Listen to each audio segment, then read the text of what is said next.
Welcome, class, to a workshop on Coach Joe rules. In this lesson, we will review Coach Joe rule number 8, which states, unit tests should make one assert. A unit test should arrange some data, typically the object being tested and possibly some other preset values. Next, it will act by performing an action or calling a method. And finally, it will assert some condition is true. This example test code arranges some data, performs an action, but there is no assert. This defeats the purpose.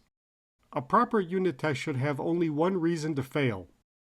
This test does not make an assertion, therefore can never fail. Why is it bad?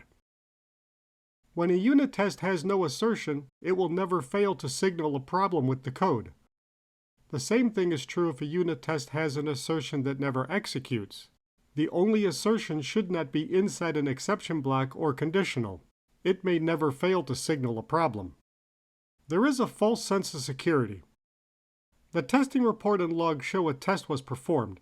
It does not show if an assertion was made. The code coverage report is misleading.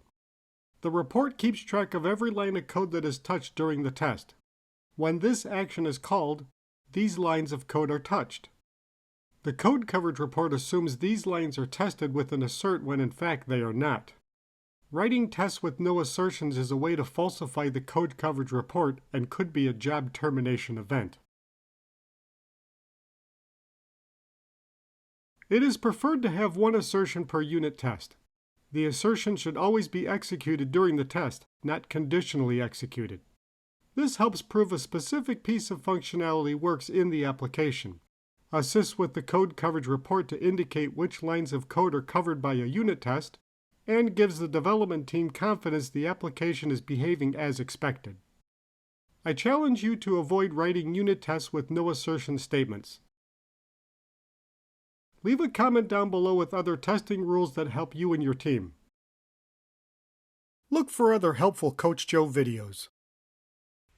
Remember, future senior developers, make it work, prove it works, then make it better.